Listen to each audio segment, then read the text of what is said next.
In a dead world, a miracle is just a trap you haven't triggered yet. We found a massive supermarket untouched by the panic. Intact glass. Aisles of food. It was the holy grail. But when the heavy steel doors slid shut and the locks engaged behind us, the truth became terrifyingly clear. We weren't the scavengers. We were the bait. Part 1. The paranoia of the prey. Narrator. The broadhead arrow driven into my chopping block changed everything.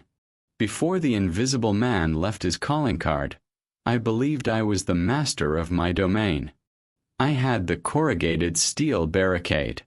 I had the punji trench. I had the venison cured in salt and the cans of beef stew lining my pantry. I thought I had built a fortress. But a fortress is only a tomb if the enemy already holds the keys. For 3 weeks after the hunting trip, I didn't sleep. The profound, suffocating paranoia became a physical weight on my chest. I spent my nights sitting in the dark corner of my kitchen, the Mossberg shotgun resting across my knees, staring at the reinforced front door. I listened to the wind howling through the dead oak trees, convinced that every snapping branch was the sound of a heavy military boot pressing into the frost. He was out there. He knew where I lived. He knew my capabilities. And most terrifyingly, he knew I possessed 50 pounds of cured meat. He was simply waiting. He was letting me do the work of preserving the calories, letting me guard the hoard, until he decided it was time to collect. The psychological strain was worse than the scurvy had ever been. At least with starvation, your biology slowly shuts down, offering a numb, creeping death. Paranoia, however, keeps your nervous system burning at maximum capacity. It fries your circuits. I was hallucinating shadows in the corners of the room. I was hearing the metallic click of a rifle safety disengaging in the silence of the afternoon. I needed to abandon the compound. The logic was undeniable. Staying in a known location, tracked by an apex predator, was suicide. But leaving meant giving up the shelter, the rainwater catchment system, and the defensive trench. It meant stepping out into the freezing, ruined wasteland with whatever I could carry on my back, becoming a nomad in a dead world. I was paralyzed by the choice. And then, the choice was made for me by the arrival of a ghost. It was a bitter, gray Tuesday morning. I was peering through the narrow 3-inch gap in the wooden boards covering my living room window. The ash-covered street was empty, as always. Then, a figure detached itself from the shadows of a burned-out minivan 2 houses down. My heart hammered against my ribs. I racked the shotgun, the heavy metallic sound echoing in the silent house. I leveled the barrel at the gap. It wasn't the invisible man. The invisible man moved with the terrifying, fluid grace of a hunter. This figure moved like a dying animal.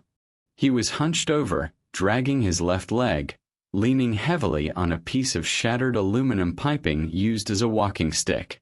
He was bundled in a chaotic mass of filthy, oversized winter coats. He stumbled toward the edge of my corrugated steel barricade and collapsed. He just dropped into the gray dirt, face down, and stopped moving. In the old world, you call an ambulance. In the new world, you wait to see if it's an ambush. I watched him for 20 minutes. He didn't twitch. There were no other shadows moving in the ruins. There was no sniper glare from the surrounding rooftops. It was just an old man dying in the dirt. Against every instinct of self-preservation I had cultivated over the past year, I unbolted the front door. I kept the shotgun raised, my finger on the trigger. I stepped off the porch and walked to the perimeter. I nudged the man's boot with the muzzle of the shotgun. He let out a low, wet groan. I grabbed the collar of his outermost coat and hauled him onto his back. His face was a map of the apocalypse. Deeply lined, starved, covered in frostbite scars, and caked in gray ash. He looked to be in his late 60s. His lips were cracked and bleeding. His eyes fluttered open. They were a milky, clouded blue. He looked up at the barrel of the shotgun, and then at my face. He didn't look afraid. He looked profoundly exhausted. "Water," he croaked. His voice sounded like dry leaves crushing together. I dragged him inside. I didn't do it out of charity. I did it because a dying man in the wasteland is a source of intelligence. He had come from somewhere. He had seen things I hadn't seen. Information was the only currency more valuable than calories. I dumped him on the floor of the kitchen and locked the deadbolts. I poured a small cup of purified rainwater and held it to his lips. He drank greedily, coughing and sputtering. I gave him a thin strip of the cured venison. He chewed it with a few remaining teeth, tears of sheer biological relief streaming down his filthy face. He told me his name was Elias. He had been a high school history teacher before the sky burned. He had survived the collapse by hiding in the basement of the school with a small group of staff members, living off vending machine snacks and cafeteria reserves. "Where is your group?"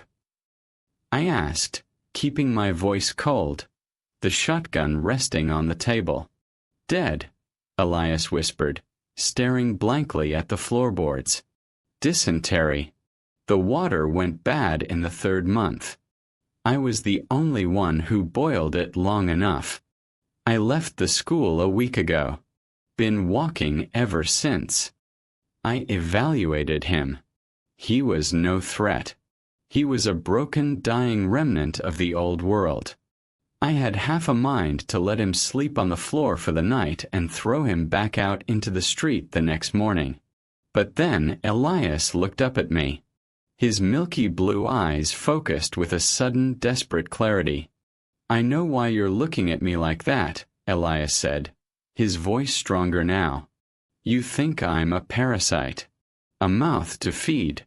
But I didn't come here just to die on your porch. I came because I have a map, and I need a man with a gun to help me use it." I leaned forward, my grip tightening on the shotgun. A map to what? Elias reached into the deep, filthy pocket of his inner coat. His hand trembled as he pulled out a folded piece of glossy paper. It looked like a promotional flyer from the old world. He unfolded it on the kitchen table. It was a county zoning map. It showed the suburban sprawl, the industrial sector, and the highways. But there was a thick black circle drawn in permanent marker around a large rectangular structure on the far eastern edge of the county lines. It was an area I had never scavenged because it was considered too close to the dead city limits, too dangerous, too crowded with mobs. Before the grid went down, Elias rasped, tapping a dirty fingernail against the black circle. They were building a massive distribution hub, a wholesale supercenter. It was scheduled for its grand opening the week after the pulse hit. The inventory trucks had already unloaded. The shelves were stocked, but the doors never opened to the public. I stared at the map. My heart began to beat a little faster. If it was fully stocked, the mobs would have torn it to the ground on day one. "They tried," Elias said, a grim, humorless smile touching his cracked lips. "But it's a windowless concrete bunker designed to hold millions of dollars in inventory. The riot doors are solid steel. The mobs couldn't break the locks. They burned the cars in the parking lot and moved on. The building is sealed tight." He looked at me, his eyes burning with a feverish intensity. "It's a vault," Elias whispered. "Thousands of cans of food, medical supplies, winter gear, untouched, pristine, sitting in the dark, waiting to be opened." I looked from the map to the old man. If it was true, it wasn't just a horde. It was a kingdom. With those resources, I wouldn't have to cower in my barricaded house waiting for the invisible man to murder me in my sleep. I could pack enough supplies to walk 1,000 miles away from this cursed valley. I could start over. But the apocalypse had taught me that there are no miracles. If it's sealed, I said coldly, how do you plan to get inside? Elias reached back into his coat. He pulled out a heavy metallic object and dropped it onto the wooden table with a loud clank. It was a massive industrial ring of heavy steel keys, attached to an electronic keycard and a laminated manager's badge. My son was the regional director, Elias said, his voice breaking, the grief suddenly swelling up and choking him. He gave me his master set before he went into the city to find his wife. He never came back. Elias pushed the heavy steel keys across the table toward me. I can't carry the food, Elias said, pointing a shaking finger at my shotgun. You have the muscle. You have the gun. I have the keys. We go together. We split what we can carry. 50-50. I stared at the heavy steel keys resting on the wood. They were the keys to the kingdom. They were the ticket out of the invisible man's hunting grounds. It was an impossible risk. It required leaving my defenses, walking miles into the most dangerous sector of the county, and trusting a desperate old man. But sitting in the kitchen, waiting to be slaughtered, was a guaranteed death. I picked up the heavy ring of keys. The metal was freezing cold. We leave at first light, I said. I didn't know it then, but picking up those keys was the worst mistake of my life.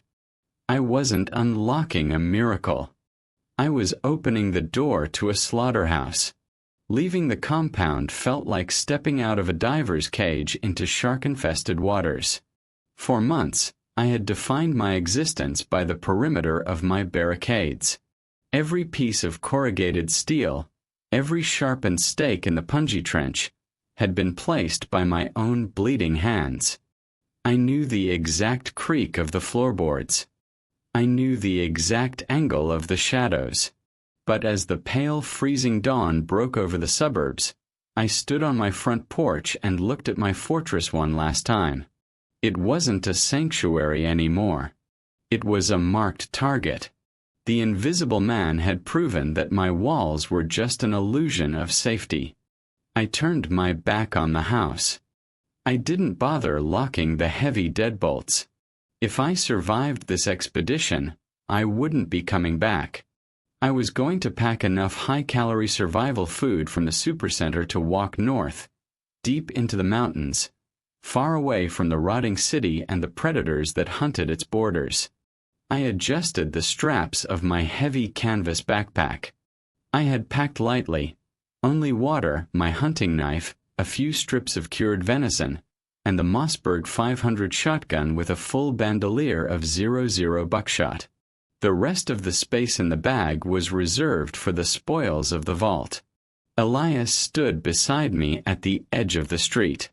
The old history teacher looked even worse in the daylight. His skin was paper-thin and gray, stretched tight over his skull.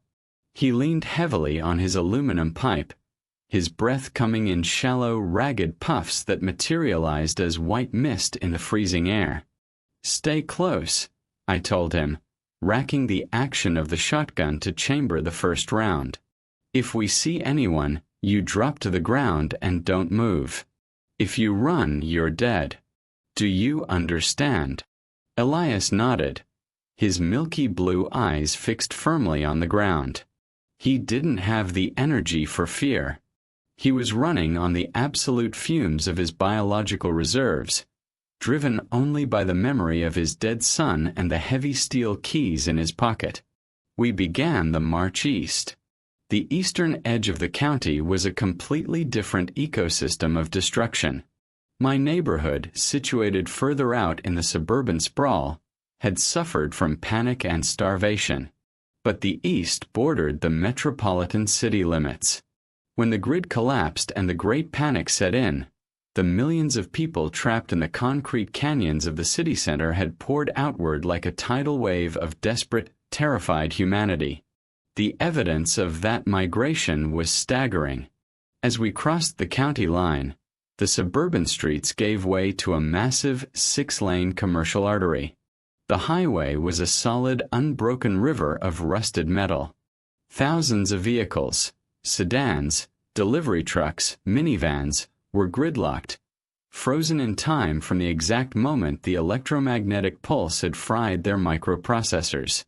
But the cars weren't just abandoned. They had been gutted. The doors hung open. The windows were shattered. The seats had been slashed to the springs by mobs searching for hidden supplies. The asphalt between the vehicles was carpeted with the detritus of a fleeing civilization. Discarded suitcases, rotting clothes, scattered paperwork, and bones. There were so many bones. The mobs had brought the chaos with them. Starvation and panic had turned the highway into a slaughterhouse. We walked down the narrow, ash-choked gaps between the rusted cars, our boots crunching loudly on the broken safety glass. I kept the shotgun raised, the barrel sweeping from the dark interior of a rusted bus to the shattered cab of a semi-truck. Every shadowed vehicle looked like a perfect ambush point. Every pile of rags looked like a sniper in a ghillie suit. My paranoia, born from the invisible man, was screaming at maximum volume. The back of my neck prickled with the constant, terrifying sensation of being watched through a rifle scope. I looked back at Elias. He was struggling. He had to stop every 100 yards, leaning his forehead against the cold, rusted hood of a dead car, coughing a dry, hacking sound that rattled deep in his chest. "Keep moving," I hissed, grabbing him by the shoulder of his oversized winter coat. "We are entirely exposed out here. If a pack of feral dogs catches us in this maze, we have nowhere to run." "I'm trying," Elias wheezed, wiping a streak of dark mucus from his mouth. The air. It's heavy." He wasn't wrong. The closer we got to the city limits, the worse the atmosphere became. The sky here wasn't just gray. It was a sickly, bruised yellow. The toxic ash from the burning city had settled thicker here, coating everything in a powdery chemical film that tasted like sulfur and burnt plastic. It took us 5 grueling hours to navigate 3 miles of the vehicular graveyard. The physical toll on Elias was devastating, but the psychological toll on me was worse. Walking through the epicenter of the collapse, surrounded by the skeletal remains of thousands of people who had fought and died over a bottle of water or a gallon of gas, reinforced the brutal reality of our existence. Humanity was a thin veneer. Underneath the polite smiles and the tax returns, we were nothing but desperate animals waiting for the lights to go out. Finally, the gridlocked highway crested a long, gradual hill. I stopped, holding up a clenched fist to halt Elias. I dropped to a crouch behind the rusted husk of a police cruiser, peering over the hood. There it was, sitting in the center of a massive, sprawling valley of cracked asphalt, surrounded by a chain-link perimeter fence that had been trampled flat in a dozen places, was the supercenter. It was a colossal, windowless monolith of gray concrete. It looked like a military bunker designed to withstand a nuclear strike. The massive sign on the front of the building, which was supposed to proudly display the corporate logo of the wholesale club, was blank, the plastic panels melted and deformed by the heat of nearby fires. "That's it," Elias whispered, collapsing against the side of the police car, his chest heaving. "That's the vault." I stared at the concrete giant. It was isolated, foreboding, a massive, silent tomb resting in a sea of ash. I looked at the parking lot surrounding it. It was a battlefield. It was worse than the highway. Hundreds of burned-out cars dotted the massive expanse of asphalt. But what chilled my blood was the sheer volume of skeletal remains scattered around the main entrance. Elias was right. The mob had tried to breach it. Thousands of desperate people had thrown themselves against the walls of the supercenter, trying to claw their way to the food inside. They had rioted. They had burned the cars. They had killed each other trying to reach the front of the line. But the concrete had held. The steel doors had held. The mob had eventually starved, died of disease, or moved on, leaving their bones to bleach in the toxic sun. "It's untouched," Elias rasped, a hollow, tragic smile forming on his cracked lips. "Just like my boy said. They never got in." I checked the chamber of the Mossberg shotgun. I scanned the roofline of the massive building. I checked the burned-out cars in the parking lot. Nothing moved. There was no smoke from campfires. There were no fresh tracks in the gray ash. It was a miracle of brutalist architecture. It was a fortress of calories. "All right," I said, my voice tight with a mixture of profound relief and deep, unrelenting suspicion.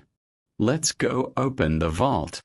We descended the hill and entered the massive, sprawling parking lot of the supercenter. The silence here was different. On the highway, the silence was filled with the chaotic visual noise of the ruined cars. Here, the silence was vast and echoing, amplifying the sound of our boots crunching on the cracked asphalt. We had to navigate around the epicenters of the mob's fury. Entire sections of the parking lot were scorched black. The asphalt bubbled and deformed where massive, prolonged fires had burned. We stepped over the skeletal remains of the stampeders. Some were clustered together, holding onto each other in their final moments. Others lay isolated, their skulls crushed or their ribs shattered by the blunt force trauma of the riot. It was a grim, horrific red carpet leading to the gates of salvation. We reached the front of the building.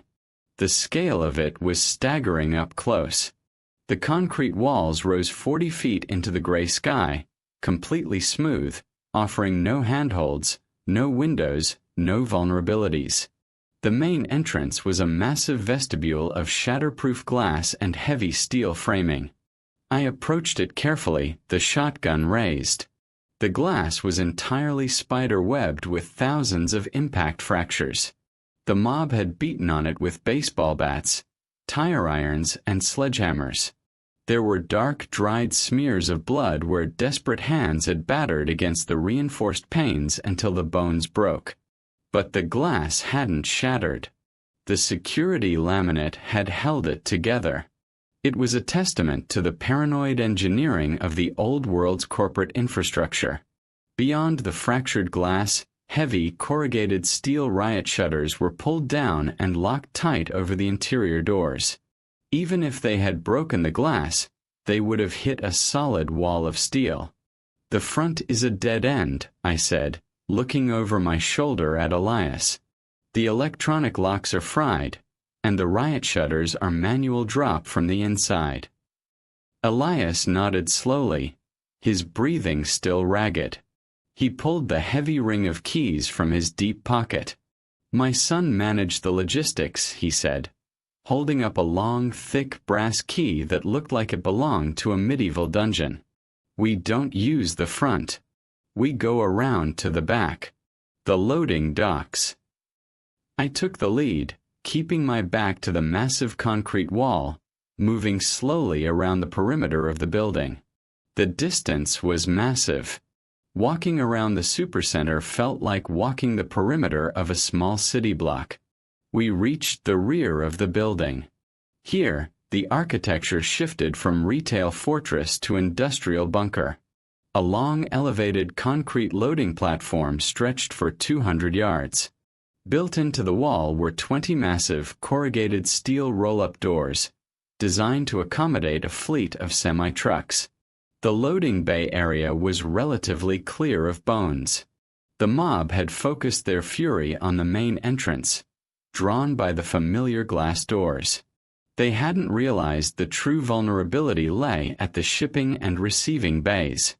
I climbed the rusted metal stairs to the elevated concrete platform. I swept the area with the shotgun. Empty pallets, a rusted forklift, and blowing ash. Nothing else. I reached down and hauled Elias up onto the platform. The old man collapsed onto his knees, coughing violently, clutching his chest. "Which door?" I demanded, the paranoia gnawing at the edges of my focus. Standing on the elevated platform made us incredibly visible to anyone watching from the tree line a quarter-mile away. Elias pointed a trembling finger toward a heavy, solid steel personnel door set into the concrete wall, situated right next to loading bay number 4. "The receiving office," he wheezed. "Manual override for the bay doors." I walked up to the heavy steel door. There was no electronic keypad, just a heavy industrial deadbolt lock and a thick steel handle. It was scratched and dented, but it was solid. I stepped aside and motioned for Elias. The old man dragged himself to his feet. He walked to the door, his hand shaking so violently he dropped the heavy ring of keys twice. I didn't help him. I kept the shotgun trained on the empty parking lot, watching our 6. Finally, Elias slid the thick brass key into the deadbolt. He tried to turn it. He grunted, his fragile wrists straining against the heavy internal mechanisms of the lock. It didn't budge. The lock hadn't been turned in a year. The internal grease had likely frozen, and the pins were seized with cold. "I can't," Elias gasped, tears of sheer frustration leaking from his milky eyes. It's stuck." "Move," I commanded. I shoved him out of the way. I gripped the thick brass key with my calloused, scarred hands. I planted my boots on the concrete, braced my shoulder against the steel door, and poured every ounce of my remaining physical strength into my right wrist. I twisted. The metal groaned. The muscles in my forearm burned. For a terrifying second, I thought the brass key was going to snap off inside the cylinder, sealing the vault forever. Then, with a loud, sharp crack that echoed across the loading bays, the frozen pins sheared. The deadbolt slid back. I gripped the heavy steel handle. I pressed the latch and pulled. The door was incredibly heavy, the hinges screaming in protest, grinding against a year of rust. It swung open outward. A rush of air escaped from the dark interior. It wasn't the smell of rot. It wasn't the smell of decay or toxic ash. It was the smell of preserved, stagnant, perfectly conditioned air. It smelled like cardboard boxes, plastic packaging, and floor wax. It smelled like the old world, bottled and preserved in a concrete jar. I stood in the doorway, staring into the pitch-black void of the receiving office. The darkness inside was absolute. It swallowed the gray daylight completely. I pulled my heavy tactical flashlight from my belt. I clicked it on, holding it alongside the barrel of the Mossberg. The brilliant white beam cut through the darkness. It revealed a small, dusty office. Desks. Computer monitors. Filing cabinets. Untouched. Pristine. "We're in," I whispered, the sheer impossibility of the moment washing over me. We had actually done it. We had breached the unbreachable. "The warehouse," Elias said from behind me, his voice trembling with a mixture of grief and awe. "The door to the main warehouse is through that office." I stepped over the threshold, crossing from the dead, ruined apocalypse into a perfectly preserved tomb of commerce. I kept the shotgun raised, the flashlight beam sweeping the corners of the office. There was a heavy fire door at the back of the room. It had a small, rectangular wire mesh window. I walked up to it. I shined the flashlight through the small window into the main cavern of the supercenter. The beam of light shot out into an impossibly massive space. It illuminated towering, 6-story-high steel racks. And on those racks, stretching as far as the beam of my flashlight could reach, were wooden pallets stacked 10 feet high with goods. Shrink-wrapped cubes of bottled water. Mountains of canned goods. Bales of toilet paper. Towers of medical supplies. Millions of calories. Oceans of clean water. An absolute, staggering fortune of survival gear. I lowered the flashlight. My hands were shaking. Not from fear, but from the sudden, overwhelming realization that the struggle was over. We had found the Holy Grail. I pushed the heavy bar on the fire door. It clicked open. I stepped into the massive, echoing cavern of the warehouse. "Elias," I called back softly, my voice echoing in the vast, dark space. "You were right. It's all here." Elias stepped through the door behind me. I heard his ragged breathing pause as he looked at the towering racks of food. And then a sound shattered the miracle. It wasn't the sound of an ambush. It wasn't the sound of the invisible man racking a rifle. It was a heavy, mechanical, pneumatic hiss. I spun around. The heavy steel personnel door that led outside to the loading dock, the door we had just broken our backs to unlock, was moving. It swung shut with terrifying automated speed. Slam! The sound of the heavy steel hitting the frame echoed like a bomb blast inside the concrete cavern. And then came the sound that froze the blood in my veins. Asterisk click. Clack. Thunk. Asterisk. It was the heavy, unmistakable sound of 3 massive automated deadbolts engaging simultaneously. I lunged for the door, dropping the flashlight, grabbing the steel handle with both hands. I pulled with all my might. I kicked the steel frame. I threw my shoulder against it. It was solid. Immovable. The door hadn't just closed on a spring hinge.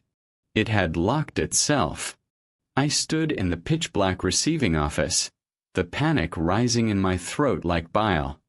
I picked up the flashlight and shined it at the heavy steel door. There was no keyhole on the inside. There was no manual override lever.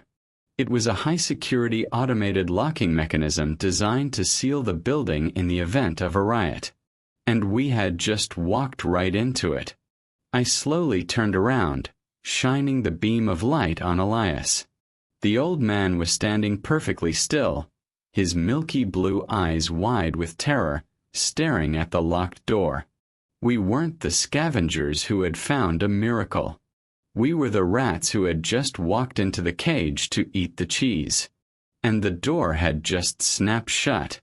Panic is a physical sensation. It starts as a cold prickling at the base of the skull, then rushes down the spine like ice water, tightening the chest until every breath feels like drawing air through a straw.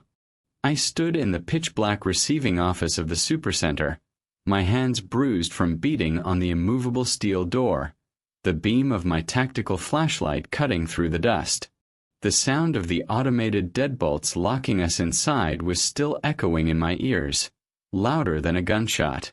"The override," I snarled, spinning around and grabbing Elias by the lapels of his filthy, oversized coat. I slammed the old man against the wall, my forearm pressing hard into his collarbone. "Where is the manual override for the door?" Elias let out a wet, rattling gasp, his eyes wide with genuine terror. "I don't know," he wheezed, pawing weakly at my arm. The key unlocked the exterior. "It's a security protocol. If the door closes without the alarm system being deactivated, the deadbolts fire automatically to trap intruders." "We are the intruders," I screamed, shaking him violently. "How do we open it from the inside without power?" "We can't," Elias sobbed, his head lolling to the side. It's an electromagnetic lock with a mechanical failsafe. It's designed to withstand a mob. You need the master code at the security desk to retract the bolts. I shoved him away, disgusted by his frailty and my own gullibility. I had survived feral dogs, starvation, scurvy, and the invisible man, only to walk blindly into a concrete box because a dying history teacher waved a brass key at me. I turned my back on him and began to tear the small receiving office apart. I kicked over desks, smashed the monitors of dead computers with the butt of my shotgun, and ripped open filing cabinets. I was looking for a physical key, a hidden lever, a crowbar, anything that could pry open 2 inches of solid steel. There was nothing, just paperwork, dried-out pens, and the stale smell of a corporate bureaucracy that had died a year ago. I stopped my frantic demolition. I was burning precious calories on rage. I forced myself to take a slow, deep breath, visualizing the oxygen filling my lungs, pushing the panic down into a tight, manageable knot in my stomach. I picked up the flashlight and walked through the heavy fire door, stepping back into the cavernous main warehouse. The scale of the place was terrifying in the dark.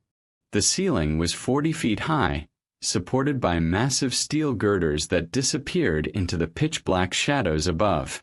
The aisle stretched for hundreds of yards, flanked by towering metal racks stacked with shrink-wrapped pallets.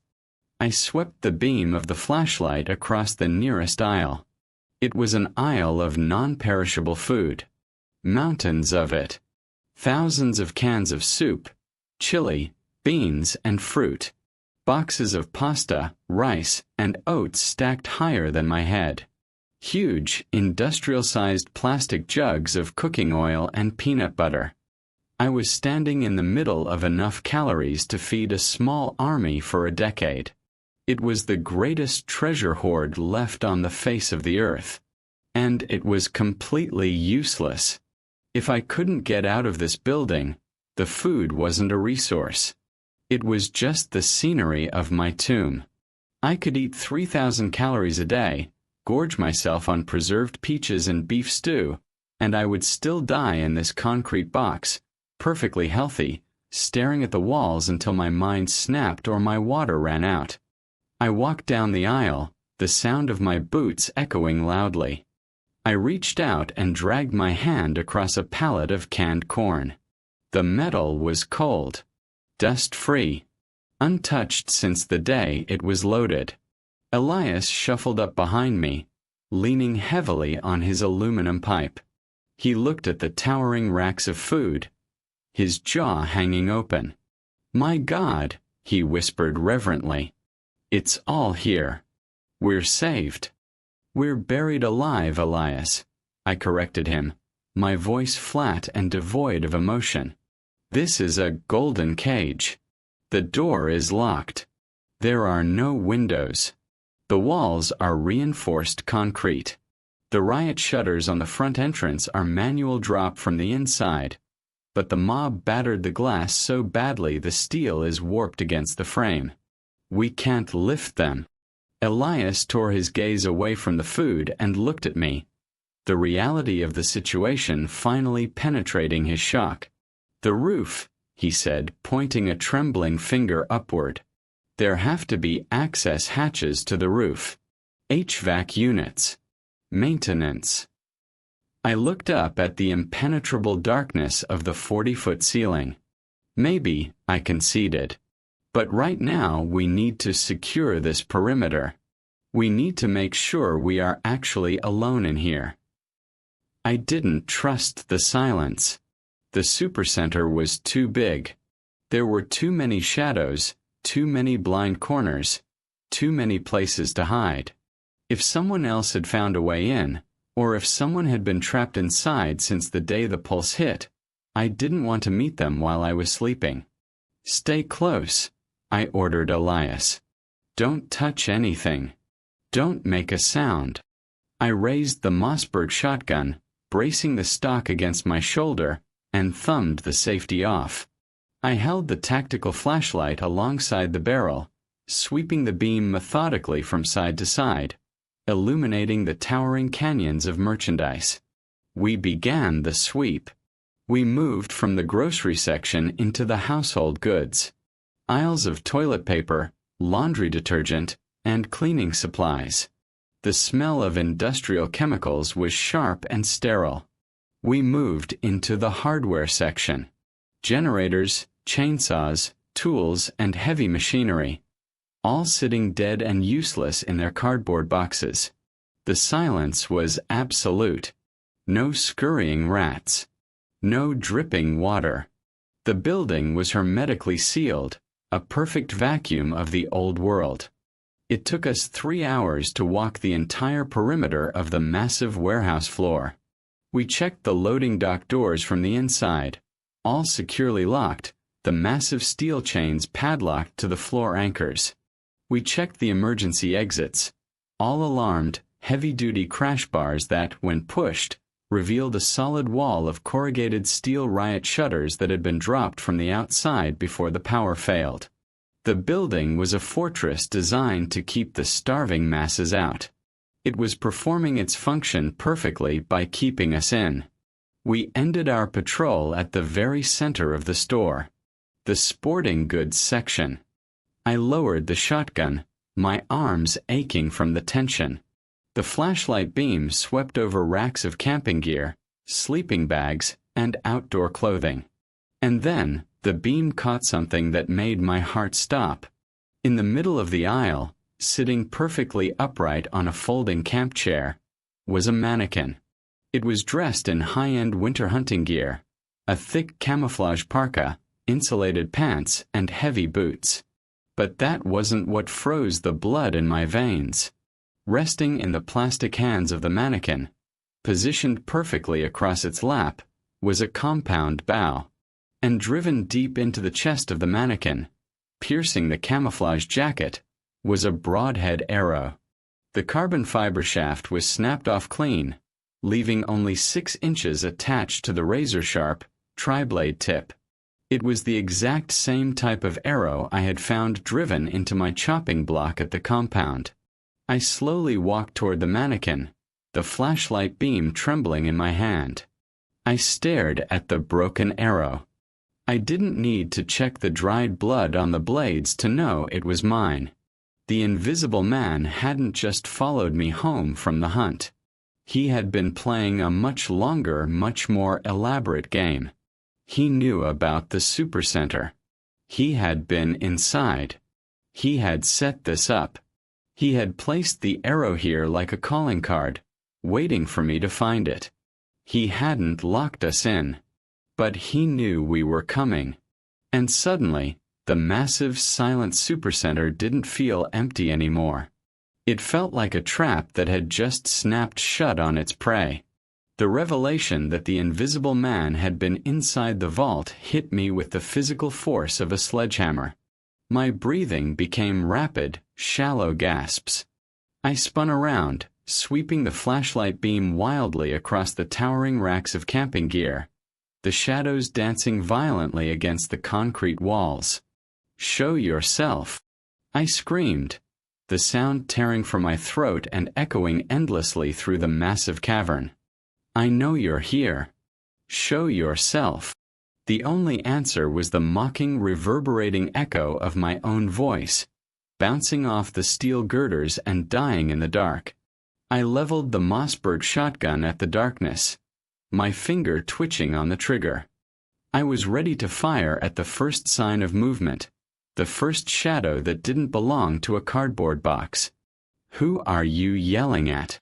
Elias whimpered, shrinking back behind a display of sleeping bags, his hands covering his ears. "There's no one here. We checked the perimeter." "He was here," I hissed, stepping toward the mannequin and grabbing the broken shaft of the broadhead arrow. I wrenched it from the plastic chest. "This is mine. He left it at my house 3 weeks ago. And now he put it here. He's been inside this building." Elias stared at the bloody arrow, his milky eyes widening in comprehension. But the lock was frozen. No one has opened that door in a year. Then he found another way in, I said, my voice dropping to a dangerous, paranoid whisper. A roof hatch. A ventilation shaft. Something we missed. I turned my back on the mannequin and began to pace the aisle, the flashlight beam darting frantically from corner to corner. The absolute silence of the supercenter, which had felt like a tomb an hour ago, now felt like a predatory crouch. Every towering rack of pallets felt like a sniper's nest. Every dark cross aisle was an ambush point. "We need a defensible position," I muttered, my tactical brain struggling to override the sheer terror of being hunted in the dark. "We can't stay in the open." I grabbed Elias by the arm, dragging the exhausted old man away from the sporting goods section. We moved toward the back of the store, near the massive industrial freezers. They were dead, of course, the thick glass doors frosting over from the cold ambient temperature of the unheated building. But the aisle between the freezers and the back wall was narrow, creating a choke point. I set up our camp in the shadow of a towering pallet of bottled water. It offered solid cover on 3 sides. I arranged empty wooden pallets into a crude knee-high barricade across the front of the alcove. It was a pathetic defense against an enemy who moved like a ghost and left arrows as calling cards, but it was all I had. I forced Elias to sit down on a pile of discarded cardboard. I handed him a bottle of water and a protein bar from my backpack. "Eat," I commanded, "and don't speak unless you see something move." I didn't eat. My stomach was a tight knot of acid and adrenaline. I sat cross-legged behind the pallet barricade, the shotgun resting across my knees, the tactical flashlight turned off to conserve battery. I sat in absolute, pitch-black darkness. When you sit in true darkness, your ears become your only lifeline. The supercenter was completely silent, but it was a heavy, pressurized silence. The massive steel girders supporting the roof groaned occasionally as the temperature outside dropped, the metal contracting in the cold. Every groan sounded like a footstep. I strained my hearing, trying to isolate the sound of a human breathing over the ragged, wheezing breaths of Elias beside me. Hours passed. The cold seeped through the concrete floor, biting into my joints, waking up the dull ache of the scurvy that I had fought so hard to suppress. I shivered violently, but I didn't move to wrap myself in a blanket. Movement makes noise. I began to doubt my own sanity. Had he really been here? The arrow was real. The mannequin was real. But was he currently in the building?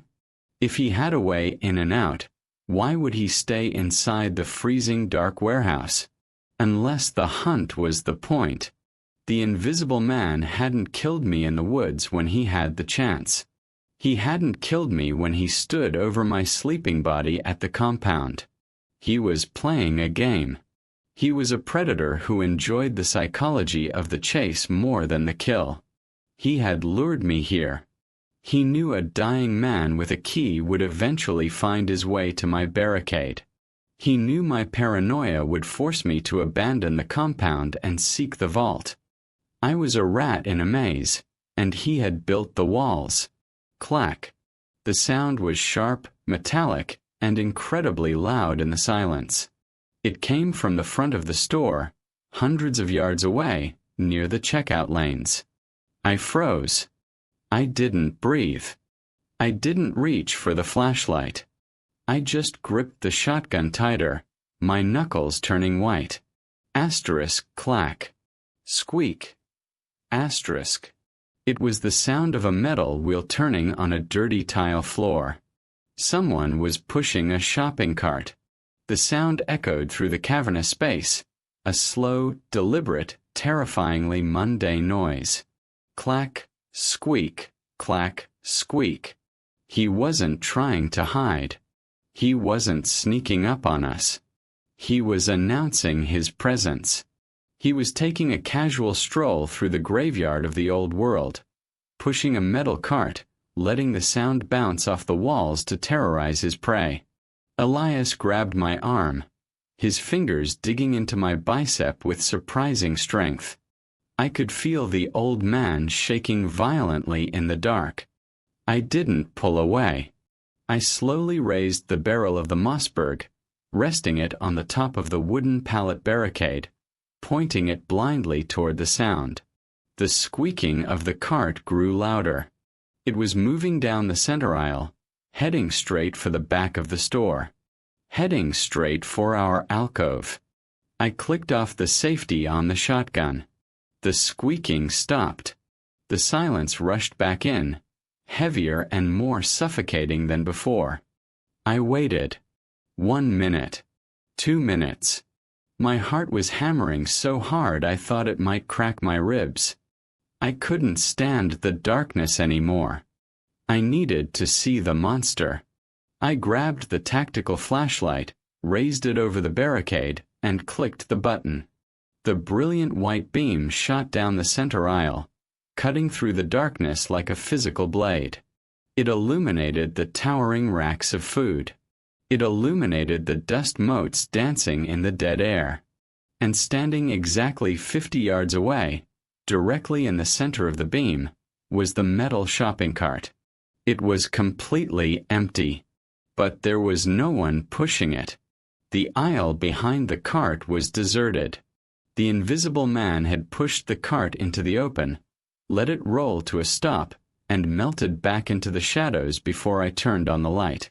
He was showing me that he controlled the space. He controlled the light. He controlled the fear. I lowered the flashlight, my hand trembling so badly the beam danced erratically across the floor.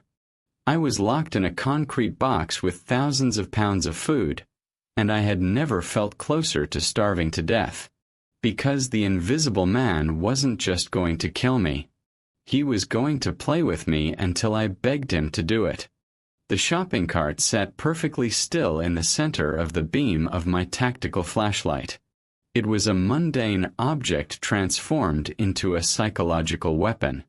The invisible man had rolled it out into the open, a calculated act of terror, to prove that he controlled the geography of the supercenter. I didn't lower the shotgun.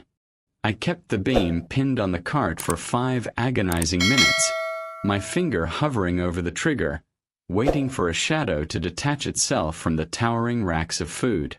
Nothing moved. Beside me, Elias was hyperventilating, his breaths coming in short, reedy gasps. The old man was breaking down. The physical toll of the journey, combined with the sheer, crushing reality of being trapped in a concrete tomb with a predator, was overloading his fragile heart. "Turn it off," Elias whimpered, clawing weakly at my arm. "The light. He can see us. You're giving him a target." He was right. In the dark, the flashlight was a beacon screaming our exact coordinates. I clicked the button.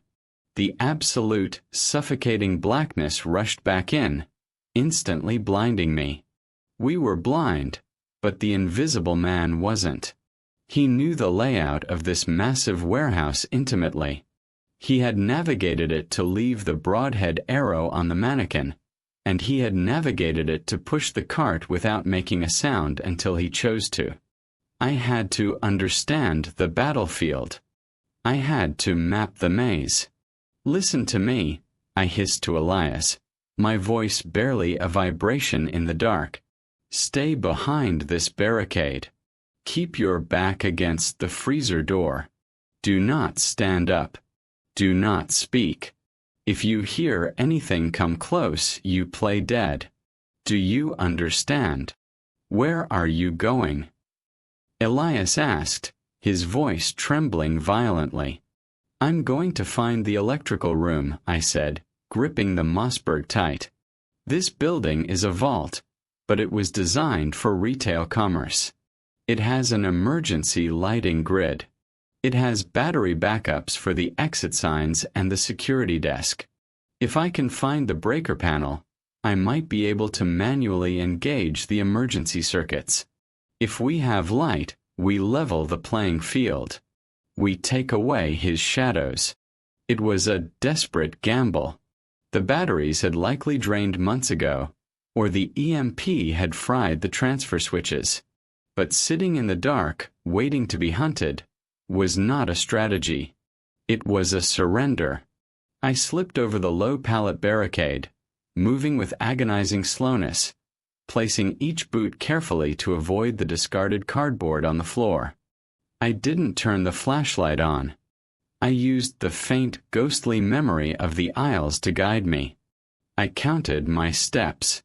10 paces forward, hit the end cap of the canned vegetable aisle. Turn left. 20 paces down the main cross aisle. The darkness was a physical entity, pressing against my eyeballs. I navigated by touch, trailing my left hand lightly along the edge of the steel racks, feeling the cold shrink wrap of the pallets. Every rustle of my own clothing sounded deafening. Every breath I took felt like I was screaming my location to the invisible man. I reached the back wall of the supercenter, near the loading docks where we had first entered. The receiving office we had been locked out of was somewhere to my right. To my left, according to the standard layout of these massive retail bunkers, should be the utility corridor. I swept my hand along the smooth concrete block wall. 10 feet. 20 feet. My fingers brushed against a metal door frame. I traced the frame downward until I found the handle. It was a heavy, industrial lever. I pressed it down slowly. It clicked, a loud, sharp sound that made my heart hammer against my ribs. I pulled the door open and slipped inside the utility corridor. It was narrow, smelling of ozone, dust, and old grease. I closed the door behind me until it latched softly. I was isolated from the main warehouse floor. It was slightly safer to use the light here. I clicked the tactical flashlight on, pointing the beam at the floor to minimize the scatter. The corridor stretched for 50 feet, lined with massive gray electrical panels, conduit pipes, and the rusted husks of industrial HVAC controllers. I moved down the line of panels, reading the faded, dusty labels. Main distribution, HVAC Zone 1, refrigeration compressors. Finally, I found it. A smaller, dedicated subpanel labeled Emergency Egress/Battery Backup. I opened the gray metal door. The inside of the panel was a complex web of thick copper wiring and heavy-duty breakers. My engineer's brain, buried under months of savage survival instincts, briefly flickered to life. I recognized the transfer switch mechanism designed to automatically flip the building to battery power if the main grid failed. The switch was stuck in the neutral position. The EMP had likely caused a massive surge that fused the automated relay, preventing it from completing the circuit when the city power died. I set the flashlight down, wedging it between 2 conduit pipes so the beam illuminated the panel. I reached into the box. The metal lever of the transfer switch was heavy and stiff. I gripped it with both hands, my calloused fingers slipping slightly on the cold metal. I braced my boots against the concrete wall and pulled downward with all my remaining strength. The switch groaned, the fused metal grinding together. I gritted my teeth, ignoring the burning pain in my scurvy-weakened shoulders. I pulled harder. With a loud, violent crack, the switch snapped into the emergency position. I held my breath waiting. For 3 seconds, nothing happened. The corridor remained dark, illuminated only by my flashlight.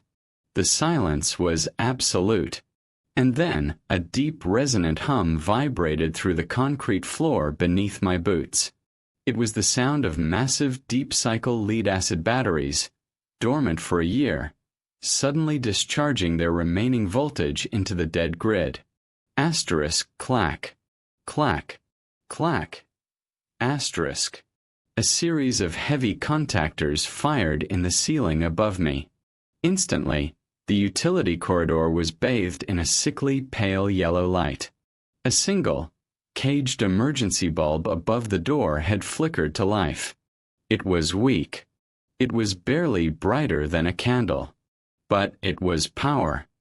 I grabbed my flashlight, my heart soaring with a frantic, desperate hope. I had done it.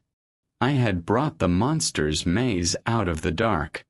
I pushed the door open and stepped back out onto the main warehouse floor. I looked up at the 40-foot ceiling. Spaced every 100 yards, small, pale yellow emergency lights had engaged. They didn't illuminate the floor entirely. The towering racks of food still cast massive, deep shadows, but they created pools of visibility in the main aisles. It was enough to navigate without the flashlight. It was enough to see a man approaching from 50 yards away. I had changed the geometry of the battlefield. I raised the shotgun, feeling a surge of defiant, predatory energy. I wasn't just a rat in a maze anymore. I had turned the lights on in the slaughterhouse. I started walking quickly down the back aisle, heading back toward the freezer section where I had left Elias. Elias! I called out, not shouting but projecting my voice confidently. I got the backups running. We have light. There was no answer. I rounded the corner of the freezer aisle, stepping into the weak yellow pool of light cast by an emergency bulb above the frozen food section. I looked at the barricade of wooden pallets I had built. It was still there. But Elias was gone. The piece of cardboard he had been sitting on was empty. His aluminum walking stick lay discarded on the floor. The invisible man hadn't been waiting for the lights to come on. He had been waiting for me to leave. And he had taken the old man right out from under my nose, in total silence. Elias was gone.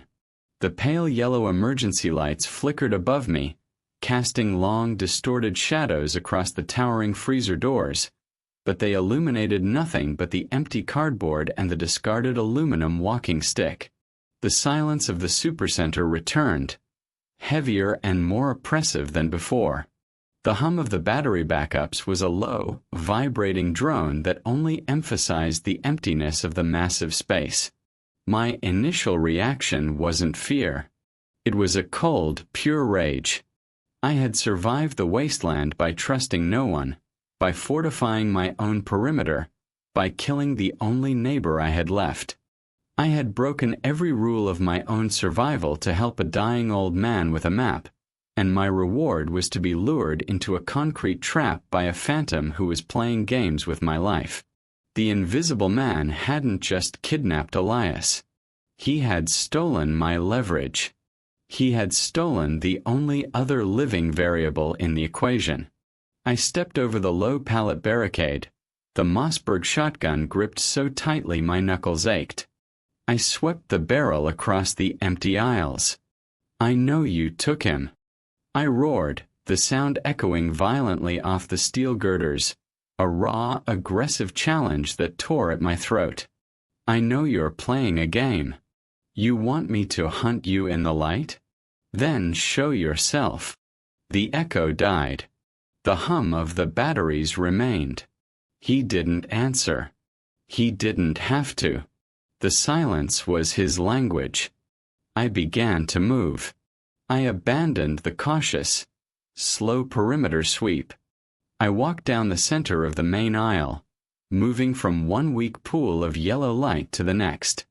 I kept the shotgun shouldered, my eyes scanning the dark cross aisles, the top shelves of the pallet racks, the deep shadows between the merchandise. I was no longer trying to hide. I was forcing a confrontation. I was making myself the bait to draw out the predator. I walked past the mountains of canned goods, past the towers of bottled water.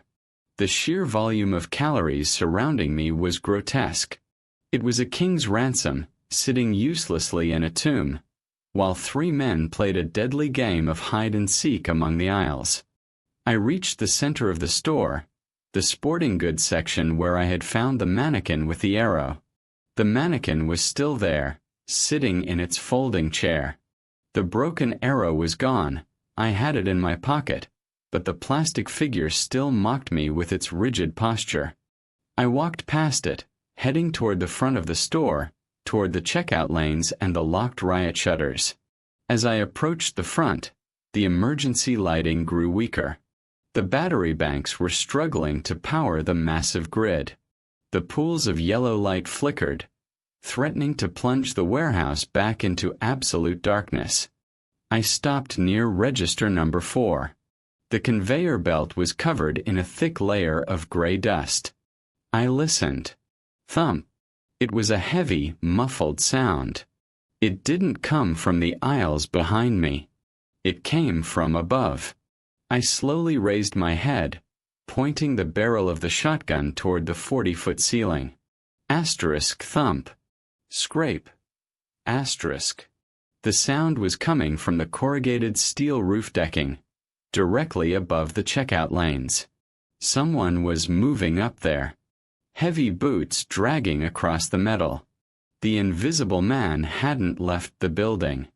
He was navigating the catwalks or the maintenance access bases above the drop ceiling. He was moving vertically, using the architecture of the supercenter to stay out of the light and above my line of sight. I tracked the sound. The scraping moved laterally, heading toward the eastern wall of the building, toward the massive enclosed section marked Employee Break Room and Management Offices. I followed the sound from the ground floor. I kept my eyes fixed on the ceiling, walking quickly down the front aisle, the shotgun raised, my heart hammering a chaotic, adrenaline-fueled rhythm. I reached the 2-story structure that housed the offices. It was built like a box within a box, separate from the main warehouse floor, with a set of stairs leading up to a reinforced door on the second level. The scraping sound above me stopped directly over the office structure. I crouched behind a display of charcoal bags near the stairs. I waited. The heavy reinforced door at the top of the stairs, the one leading into the management offices, slowly creaked open. It didn't swing wide. It just opened a few inches, revealing a sliver of the dark interior. And then something was pushed out of the gap. It tumbled down the metal stairs, hitting the steps with a series of heavy, sickening thuds. It rolled to a stop at the bottom, coming to rest in a weak pool of yellow light cast by the nearest emergency bulb. It was Elias's heavy, filthy winter coat. I stared at the empty garment. The old man was gone. He had been stripped of his outer layer, his defense against the freezing cold, and the coat had been tossed down the stairs as a lure. The invisible man was waiting for me in the management offices. He had the high ground. He had a choke point at the door. And he had a hostage. It was a textbook ambush. The most basic, brutal trap in the predator's playbook. I looked at the dark gap in the door at the top of the stairs. I knew it was a trap. Every survival instinct I possessed screamed at me to back away, to retreat to the back of the store, to hide among the pallets of food and wait him out. Let him freeze. Let him starve. But I couldn't. If I walked away, I was accepting defeat. I was accepting that I would die in this concrete box, a prisoner of a ghost. I had survived the scurvy. I had survived the feral dogs. I was not going to die cowering behind a pallet of beans while a psychopath played with an old man's coat. I stood up from behind the charcoal display. I racked the pump action of the Mossberg 500, ejecting an unspent shell onto the floor to ensure a fresh, heavy .00 buckshot round was seated perfectly in the chamber. I gripped the shotgun tight, my finger resting on the trigger. I'm coming up, I announced, my voice cold, hard, and devoid of fear. I stepped over Elias's discarded coat and began to climb the metal stairs, walking directly into the jaws of the trap. The metal stairs groaned under the weight of my boots. I didn't try to mask the sound. Stealth was no longer an option. The invisible man knew exactly where I was, and he knew I was coming. I was walking into a fatal funnel, a narrow staircase leading to a single point of entry. It was tactical suicide. I reached the landing. The heavy reinforced door to the management offices was cracked open, a 3-inch vertical slice of absolute darkness. I pressed my back against the concrete wall beside the frame. I leveled the barrel of the Mossberg 500 at the gap. My heart was a physical, bruising force against my ribs. I breathed through my nose, slow and controlled, tasting the stale, dusty air of the old world. I didn't kick the door. I didn't rush in. I used the barrel of the shotgun to slowly push the heavy steel door wider, slicing the pie, exposing the interior by fractions of an inch.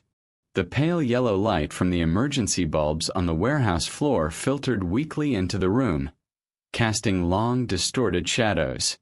It was an open-plan office space. Cubicles. Dead computer monitors. A shattered glass whiteboard. Desks littered with the preserved detritus of a Tuesday morning that never ended. Mummified coffee cups, scattered spreadsheets, and family photographs covered in a thick layer of gray dust. I stepped over the threshold, pulling the stock of the shotgun tight into my shoulder. "Elias," I whispered, the sound barely escaping my teeth. No answer. I moved through the cubicle maze, leading with the muzzle of the gun. The silence up here was different from the cavernous warehouse below. It was tight, constricted. The drop ceiling absorbed the ambient noise, making the space feel incredibly small and claustrophobic. I cleared the first row of desks. Empty. I cleared the second row. Empty. At the back of the office suite, there was a glass-walled conference room. The glass was intact, but the interior was shrouded in deep shadow.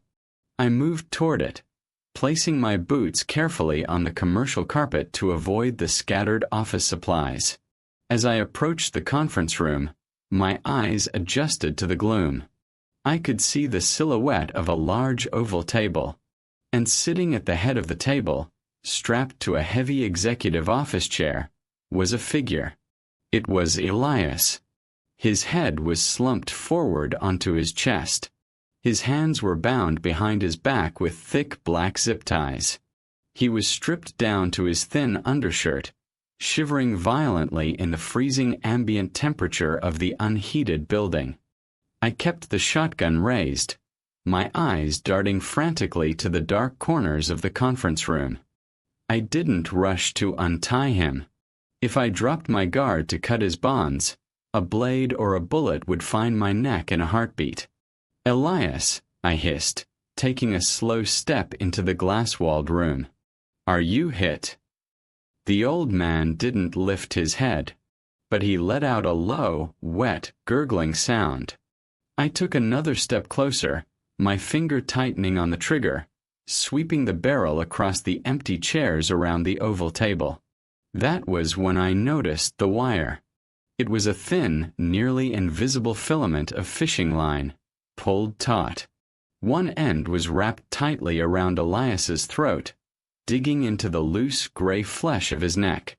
The other end stretched across the room, disappearing into the pitch-black shadows of a supply closet in the far corner. "Stop right there," a voice said. The voice didn't come from Elias. It came from the supply closet. It was calm, cultured. It lacked the ragged, desperate edge of a Wasteland survivor. It sounded like a man ordering a cup of coffee. I froze instantly. I leveled the shotgun directly at the black doorway of the closet. "Step into the light," I commanded. my voice projecting a brutal, uncompromising authority I did not feel. "Or I put a slug through that door right now." "If you pull that trigger," the calm voice replied from the darkness, "the recoil of my dying muscles will jerk this wire. It's a braided fluorocarbon line, rated for 80 pounds. It will slice through his carotid artery before my body hits the floor. And then we both lose." I stared into the darkness. He had created a dead man's switch using an old man's throat. "What do you want?" I asked, keeping the bead of the shotgun perfectly steady. A shadow detached itself from the gloom of the supply closet. The invisible man finally stepped into the weak ambient light of the conference room. He wasn't a feral savage. He wasn't a starving scavenger wrapped in rags. He was wearing immaculate, high-end tactical gear. A matte black plate carrier over a dark thermal jacket.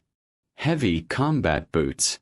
A drop-leg holster containing a suppressed 9mm handgun.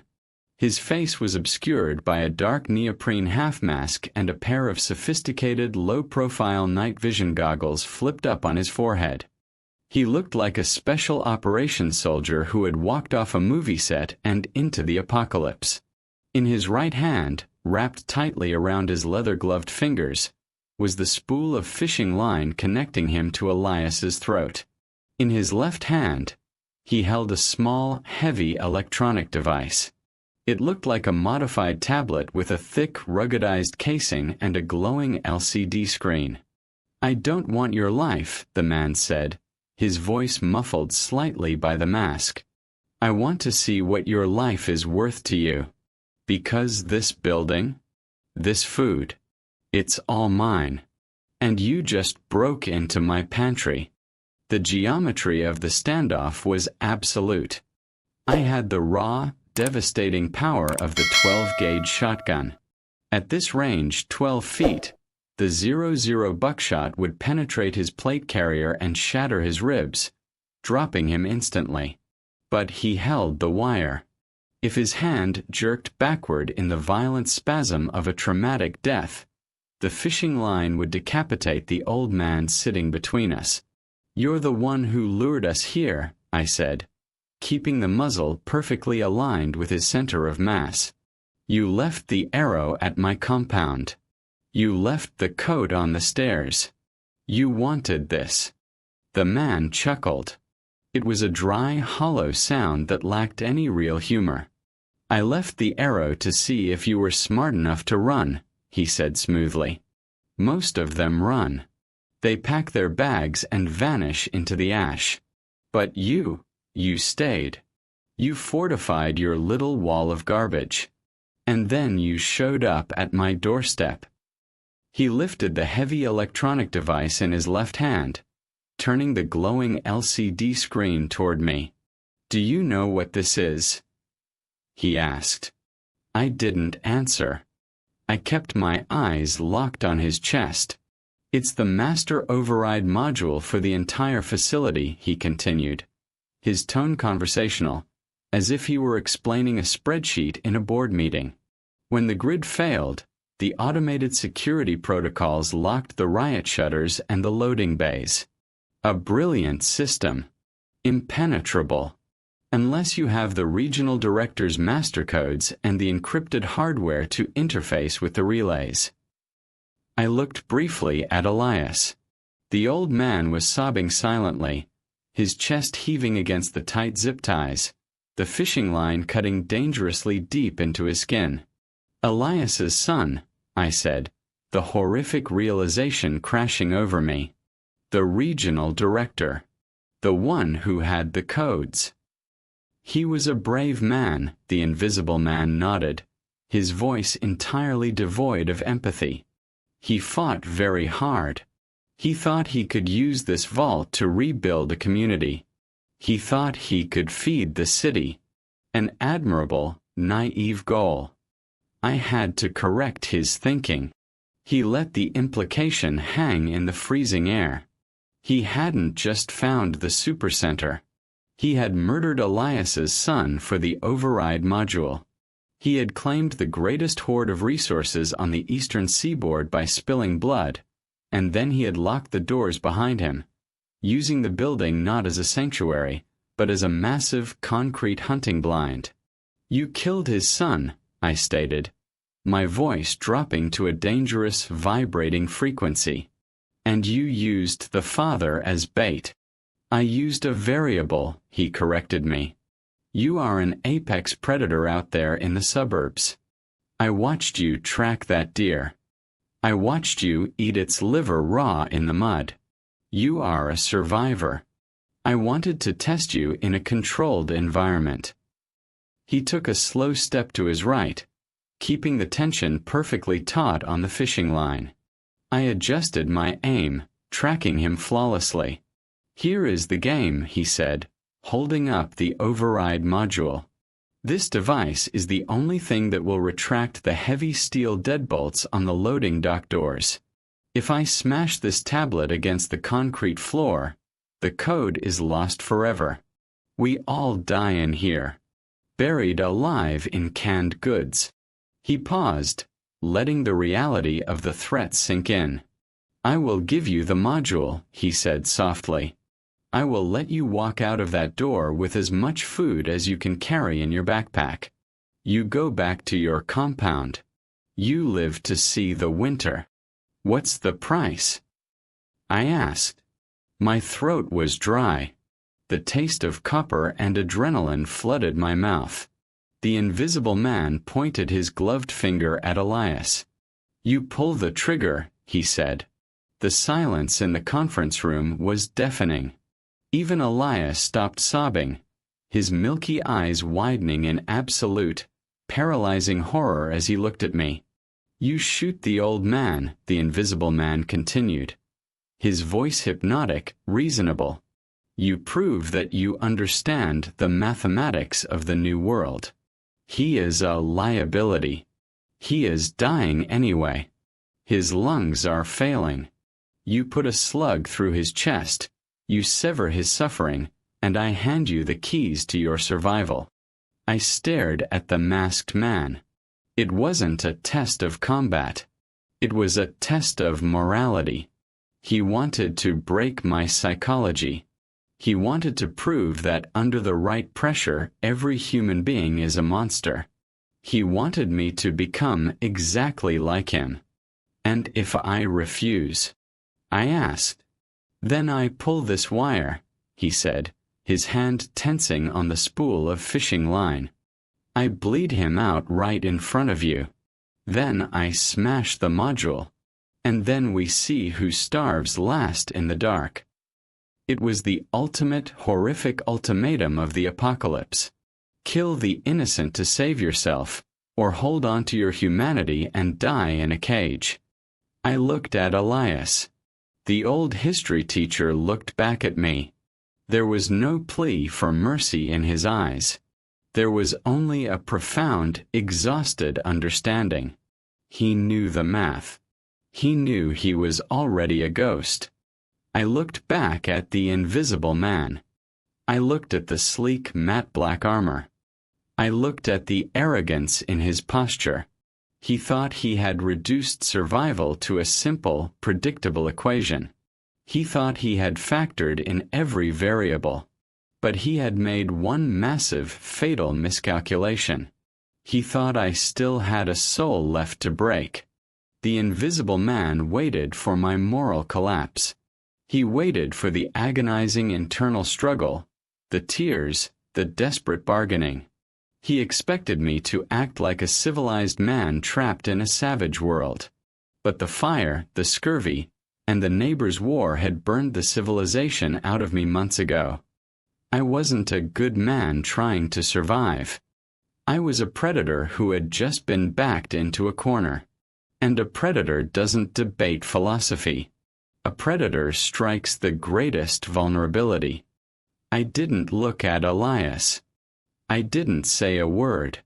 I simply shifted the barrel of the Mossberg 502 inches to the right, aiming directly at the heavy electronic override module in the invisible man's left hand. And I pulled the trigger. The roar of the 12-gauge shotgun in the enclosed glass conference room was apocalyptic. The concussion hit like a physical shockwave, shattering the glass walls into millions of jagged diamonds that rained down on the commercial carpet. The heavy .00 buckshot didn't hit his body armor. It slammed into his left hand. The impact annihilated the ruggedized tablet. It exploded into a shower of black plastic, lithium sparks, and shattered glass. The buckshot tore through the device and shredded his gloved fingers, amputating 2 of them instantly. The Invisible Man screamed, a raw, high-pitched shriek of absolute, unexpected agony. The shock of the blast and the catastrophic damage to his hand caused him to violently recoil. He staggered backward, his right arm flailing. He lost the tension on the fishing line. Elias slumped sideways in the executive chair, gasping for air as the fluorocarbon wire went slack around his bruised throat. The Invisible Man dropped the ruined remnants of the module, his ruined left hand spraying bright arterial blood across the scattered office paperwork. He reached frantically for the suppressed 9mm handgun in his drop-leg holster. He was fast. In the old world, his training would have saved him. But pump-action shotguns are built for ruthless efficiency. I racked the slide before the first shell casing even hit the floor. Shuck. I didn't aim for the heavy ceramic plates on his chest. I dropped the barrel 6 inches. I fired the second round directly into his pelvis. The Invisible Man was lifted off his feet by the kinetic energy. He slammed backward into the drywall, collapsing into a heap of tactical gear and shattered drywall. The handgun slipped from his fingers, sliding uselessly across the carpet. He lay there wheezing, his hands clutching the devastating wound at his waist. The arrogance was gone. The calm, cultured voice was reduced to a wet, bubbling whimper. I walked slowly across the ruined conference room, my boots crunching on the shattered glass. I stood over him. I pumped the shotgun a 3rd time, pointing the smoking barrel directly at his neoprene mask. "You made a mistake," I said, my voice completely devoid of adrenaline or emotion. "You thought the module was my only way out." He looked up at me, his eyes wide, terrified, completely failing to understand the monster standing over him.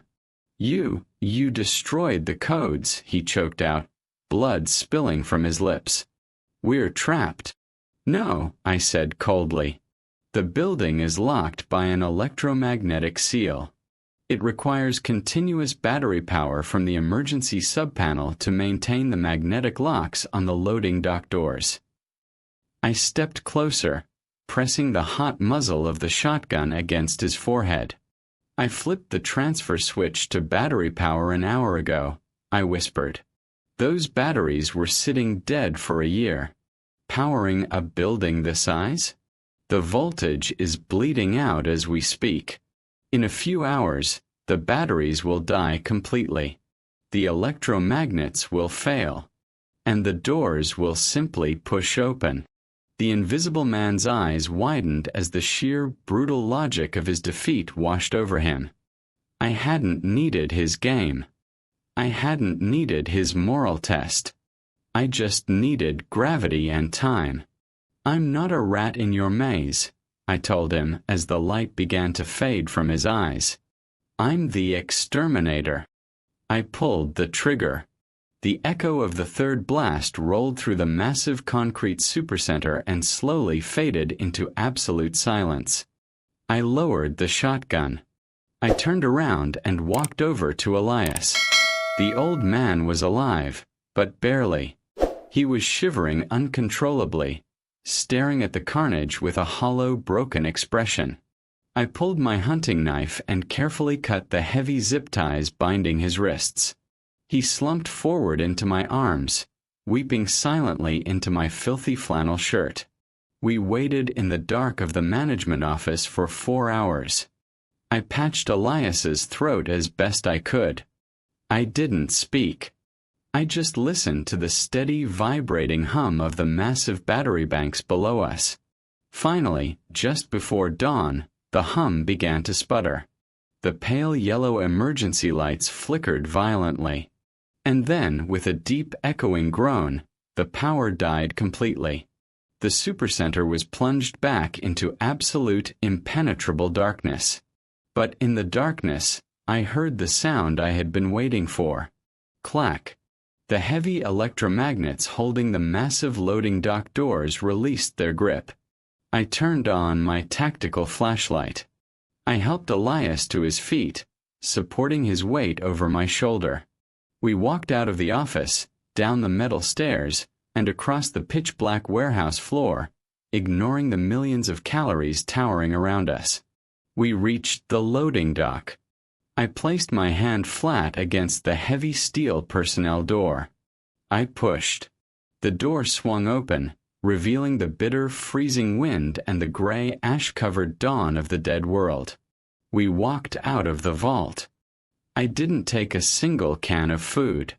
The invisible man was right about one thing. The vault was a trap. If I stayed, if I claimed the hoard, I would spend the rest of my life sitting in the dark, guarding a mountain of cans, waiting for the next predator to come and challenge me for the throne. I would become exactly what I had just killed. I chose the freezing wind. I chose the uncertainty of the wasteland. I chose the struggle. Because as long as I was struggling, I was still human. And in the apocalypse, humanity is the only survival gear that actually matters. #video end.